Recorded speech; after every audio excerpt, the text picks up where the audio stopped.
ಜನ ಮಾನವರನ್ನ ಕೊಂದಂತಹ ಆನೆ ಇವತ್ತು ತಾಯಿ ಚಾಮುಂಡೇಶ್ವರಿಯ ಸೇವೆ ಮಾಡ್ತಾ ಇದೆ. ಬಹಳ ಅಗ್ರೆಸಿವ್ ಆನೆ ಇದೀಗ ಬಹಳ ಸೌಮ್ಯ ಸ್ವಭಾವದ ಆನೆಯಾಗಿ ಬದಲಾಗಿದೆ. ಈ ಒಂದು ಏಕಲವ್ಯನಿಗೆ 40 ವರ್ಷ ವಯಸ್ಸು, ಸರಿಸುಮಾರು 5,000ದಿಂದ 5,300 kg ತೂಕ ಇರುವಂತಹ ಒಂದು ಆನೆ ನಮ್ಮ ಏಕಲವ್ಯ.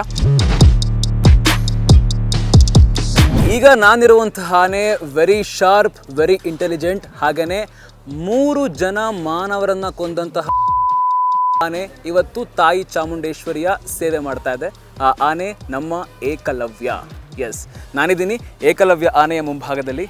3 ಜನ ಮನುಷ್ಯರನ್ನ ಮಾನವರನ್ನ ಕೊಂದಂತಹ ಆನೆ ಇದೀಗ ಎಷ್ಟು ಸೌಮ್ಯವಾಗಿ ನಿಂತಿದೆ. ತಾಯಿ ಚಾಮುಂಡೇಶ್ವರಿಯ ಸೇವೆಯನ್ನು ಮಾಡ್ತಾ ದಸರಾದಲ್ಲಿ ಶಾಂತ ಚಿತ್ತವಾಗಿ ಸೌಮ್ಯ ಸ್ವಭಾವದಲ್ಲಿ ಇರುವಂತಹ ಆನೆ. ಈ ಒಂದು ಏಕಲವ್ಯನಿಗೆ 40 ವರ್ಷ ವಯಸ್ಸು, ಸರಿಸುಮಾರು 5,000ದಿಂದ 5,300 kg ತೂಕ ಇರುವಂತಹ ಒಂದು ಆನೆ ನಮ್ಮ ಏಕಲವ್ಯ.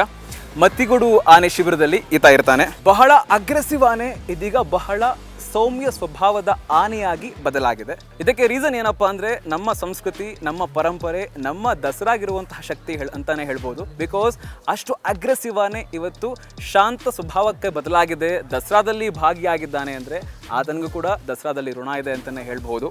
ಆ ಒಂದು ಸ್ಟೋರಿನ ನಾನು ನಿಮಗೆ ಹೇಳ್ತೀನಿ. ಬಿಕಾಸ್ 3 ಜನ ನನ್ನ ಕೊಂದಿದ್ದಾನೆ ಈ ಆನೆ ಅಂತ ಹೇಳಿದೆ. ಮೂಡಿಗೆರೆ ಭಾಗದಲ್ಲಿ ಬಹಳ ಈತನ ಒಂದು ಉಪ್ಪಟಳ ತೊಂದರೆ ಸಾಕಷ್ಟು ಹೆಚ್ಚಾಗುತ್ತೆ. ಆ ಒಂದು ಸಮಯದಲ್ಲಿ ಈ ಒಂದು ಆನೆಯನ್ನು ಕ್ಯಾಪ್ಚರ್ ಮಾಡಬೇಕು ಅಂತ ಆರ್ಡರ್ ಆಗುತ್ತೆ. ಆ ಆರ್ಡರ್ ಆದ ನಂತರ ಈ ಒಂದು ಆನೆಯನ್ನು ಕ್ಯಾಪ್ಚರ್ ಮಾಡ್ತಾರೆ. ಅರ್ಜುನ ಅಂತ ಒಬ್ಬ ಕೂಲಿ ಕಾರ್ಮಿಕ ಇರ್ತಾನೆ.